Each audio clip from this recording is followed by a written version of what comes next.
Hello, hello, bienvenue dans ce nouvel épisode où on va aujourd'hui explorer une énergie inspirante en Capricorne, une énergie puissante, donc la Rocky Balboa du zodiaque, la Genki numéro 58, aussi connue sous le petit nom de la Vitaliste. J'ai pris l'image de Rocky pour l'incarner. C'est vrai que cherchant dans les personnalités connues, il n'y a rien de très représentatif, je trouve. Par exemple, on va voir Gérard Depardieu.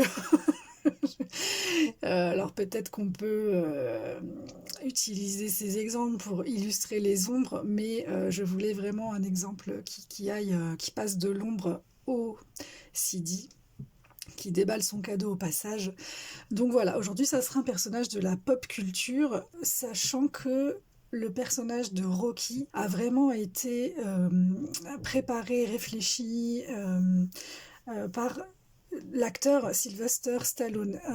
C'est-à-dire que Stallone est finalement au monde ce que Rocky est dans Rocky. Il s'est vraiment inspiré de sa condition, de sa volonté propre qui a imaginé ce personnage et il voulait absolument que ce soit lui qui l'incarne. Donc je n'ai pas trouvé de placement. Je n'ai pas vérifié d'ailleurs, mais j'aurais pu vérifier le placement de Sylvester Stallone. Bon, mais voilà, on va tout simplement partir sur Rocky. Alors, donc voilà, on va parler de ce que cette énergie représente. Cette énergie représente la capacité à puiser dans des ressources simples et brutes, à se reconnecter à l'essentiel pour aller nourrir un bien-être qui vient de l'intérieur. Un bien-être donc intérieur durable.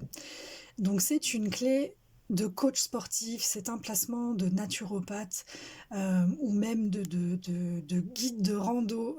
Ces gens qui savent, qui ont compris que les plus belles choses et les meilleures choses au monde pour nous sont à la portée de tous, sont bien souvent gratuites. Ce sont tout simplement le soleil, l'air frais, l'eau de source, une alimentation de qualité qui peut être à notre portée dans la nature pour peu qu'on sache bien sûr la choisir. Et c'est vrai que le Capricorne est connu pour son austérité, mais ici on va voir que cette austérité n'est pas négative, c'est plutôt la simplicité et l'aspect brut de notre environnement qu'on peut utiliser en fait. On va voir qu'on n'a pas besoin de beaucoup de fioritures pour aller de l'avant. Alors comme toujours, on va voir les 3 niveaux de conscience propres à cette clé.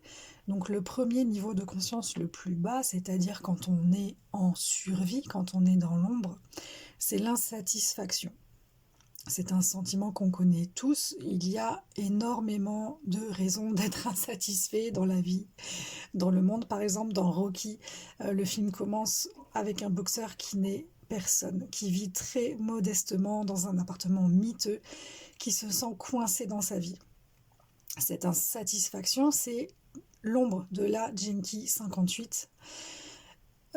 Normalement, si vous suivez ces épisodes, vous savez que les ombres peuvent se manifester de 2 façons. Donc soit en répression, on est plutôt dans le déni, on est plutôt dans la peur, ou soit en réaction, on est plutôt dans la colère. Et bien ici, c'est la seule clé de toutes les 64 qui n'est pas de nature répressive. C'est-à-dire que quand on est insatisfait, on ne peut pas le dénier, on ne peut pas être dans le déni, fermer les yeux là-dessus. On est obligatoirement en colère, en nature réactive, et on va essayer d'interférer dans le monde extérieur. Donc j'essaie de trouver le bonheur à l'extérieur de moi, je vais essayer d'aller moduler des paramètres dans le monde extérieur, et comme ça, je pense que je vais être plus heureux en agissant sur mon monde extérieur. Cette insatisfaction peut nous conduire à une certaine amertume où la vie nous semble fade, sans intérêt et surtout injuste par nature. Et comme toujours, les ombres ne sont pas négatives à proprement parler, ce sont simplement des indicateurs qui vont nous pousser, qui vont nous motiver. En fait, les ombres sont vraiment un facteur de motivation. Elles sont toujours, enfin, elles sont faites pour être le début d'un changement. L'insatisfaction devient un signal, un appel à réajuster quelque chose en nous-mêmes et non pas à l'extérieur. Comme Rocky qui décide de prendre sa vie en main et de s'entraîner pour un combat qui va tout changer pour lui. C'est donc là que l'on arrive sur le don de cette clé, la vitalité. C'est là que la magie opère. Donc, c'est-à-dire que l'insatisfaction, au lieu de nous paralyser, va devenir un moteur. Donc, par exemple, dans Rocky, on assiste à la fameuse séquence d'entraînement, le réveil à l'aube, les foulées dans les rues, les séances de punching ball dans une salle, pour le coup, austère, parce que Rocky n'a absolument rien de sophistiqué à sa disposition, mais c'est comme ça qu'il va utiliser ce qu'il a, c'est-à-dire son corps, sa détermination et l'environnement autour de lui. On le voit courir dans le froid matinal, grimper une série de marches sans fin, et c'est comme ça qu'il transforme chaque goutte de sueur en énergie vitale. Attention, il ne faut pas la boire, hein. Et c'est exactement l'enseignement de la Jinki 58, c'est que la vitalité vient de l'intérieur. La vitalité vient d'une alimentation simple et saine. C'est un peu comme, comment il s'appelle, qui disait, comment il s'appelle, Van Damme, qui disait c'est parce que j'étais pauvre, c'est parce que je viens d'une famille pauvre que j'ai eu un mode de vie sain, voilà, une alimentation simple et saine, parce que on n'avait pas beaucoup de moyens, on pouvait pas, on pouvait pas nous empiffrer, et on a eu cette hygiène de vie des gens simples en fait. La vitalité vient également d'une respiration consciente, ça c'est pareil, c'est gratuit, c'est à la portée de tout le monde. Des mouvements réguliers, donc bouger son corps, l'exercice physique, un minimum en fait d'exercice physique, d'entraînement, et une connexion aussi avec la nature. Cette clé, elle vient nous dire pas besoin d'artifice, pas besoin d'aller chercher à l'extérieur. Donc, si vous êtes naturopathe, coach sportif, moniteur de rando, cette clé, elle vous parle certainement. Et vous savez que les véritables miracles se trouvent dans l'oxygène qu'on respire, dans les rayons du soleil sur notre peau, dans une eau pure qui va venir désaltérer, hydrater, régénérer notre corps. Et donc on arrive sur le Siddhi, le troisième et le plus haut état de conscience, dans ses plus hautes fréquences. On vit un moment de béatitude, de bonheur, bliss en anglais. Et dans Rocky, le moment de gloire on voit que le moment de gloire n'est pas la victoire finale, c'est ce qu'il découvre sur lui-même au fil du chemin. La béatitude, donc au sommet de la clé de la vitaliste, c'est cet état où tout devient parfait tel qu'il est. Donc pas besoin de victoire, pas besoin de trophée, pas besoin de validation extérieure. C'est un moment où le simple fait de vivre, de respirer, de sentir son cœur battre, d'être dans l'instant présent est déjà une célébration en soi. Donc ceci dit, nous invite à ralentir, à savourer ces moments où nous sommes pleinement présents à nous-mêmes. Voilà, une marche au lever du soleil, une baignade dans la rivière, une séance de yoga dans son jardin. Tous ces petits moments peuvent devenir vraiment de la pure béatitude si on s'y plonge avec conscience. Vous allez avoir des petits conseils pour incarner pleinement cette clé. Donc déjà, reconnectez-vous à l'essentiel. Prenez le temps de marcher pieds nus dans la rosée du matin, respirez profondément l'air frais, boire un verre d'eau en pleine conscience. Tout ça, ça va être des petites choses qui vont vraiment vous faire du bien. Alimentez votre vitalité intérieure, donc privilégiez des aliments simples et naturels, donc la fameuse austérité du Capricorne, mais c'est une forme de simplicité brute tout simplement. Un minimum d'exercice physique chaque jour, des moments de calme pour vous recentrer.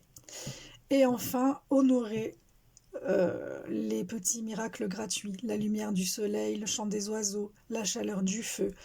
Toutes ces petites choses simples nourrissent une vitalité très puissante, bien plus puissante que tout ce que l'extérieur pourra offrir. À un niveau énergétique, au niveau de nos méridiens, de nos chakras, la vitaliste est en résonance harmonique avec la perceptrice, la Jinki numéro 18. Donc je vous mets la fiche de la Jinki numéro 18 ici en haut de la vidéo.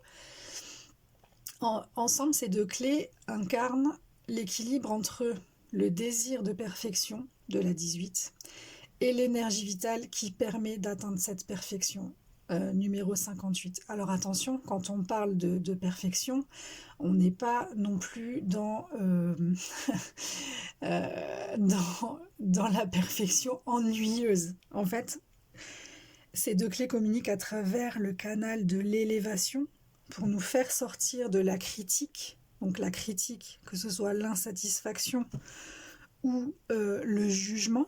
Donc insatisfaction, ombre de la 58, jugement, ombre de la 18.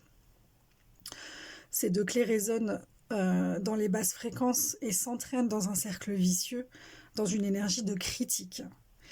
Et au contraire, elles peuvent nous entraîner à travers le canal de l'élévation, donc où on va développer plutôt notre vitalité, dont de la 58, et notre intégrité, dont de la 18, pour aller chercher une forme de joie. Donc la joie qui se manifeste par le bonheur, Siddhi de la 58, et par la perfection, donc Siddhi de la 18. Mais je le répète, c'est pas cette perfection où on s'ennuie, où on se dit mais comment ça se fait Je regardais le sketch là avant-hier du jeune Max où la femme elle téléphone, elle dit mais comment ça se fait je fais tout bien, je mange bio, j'éteins les écrans après 22 heures et en fait bah oui mais t'es malheureuse parce que tu vis dans cette perfection théorique et non pas la joie, le bonheur qui vient de l'intérieur. On peut dire que la 18 analyse, affine et cherche à corriger les déséquilibres, tandis que la 58 apporte la vitalité et l'élan nécessaire pour transformer donc ces ajustements toujours intérieurs en bien-être durable. Sachant que le plaisir aussi est important dans cette énergie. On peut se rappeler que la partie du corps qui est reliée à la 58, c'est le périnée. Voilà, donc ce tandem symbolise l'importance d'une vie saine qui repose autant sur un esprit clair que sur un corps en énergie. En opposition à la 58, donc là directement en opposition dans le zodiaque, on trouve en Cancer l'archétype de la montagne, la 52. Pareil, je vous mettrai la fiche quand je l'aurai enregistrée. Donc là où la 58 veut bouger, vibrer et s'activer, la 52 vient compléter cet élan et vient rappeler la puissance aussi de la retenue, de l'immobilité, de la stabilité intérieure.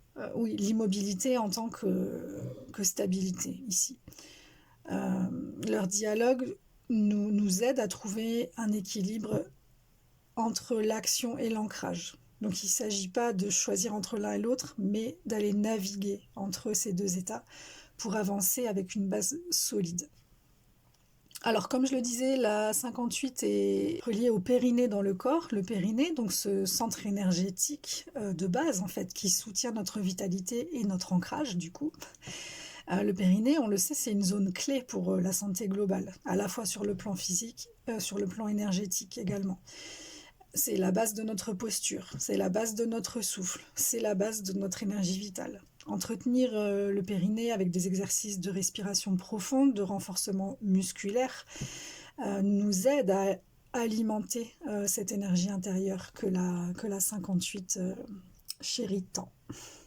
Voilà, si ce message résonne avec vous, partagez-le et laissez-moi un commentaire aussi pour me dire comment vous alimentez votre vitalité. On se retrouve très vite pour une nouvelle astro-énergie et en attendant, profitez des jours qui viennent pour respirer, bouger et vibrer. Ciao, ciao!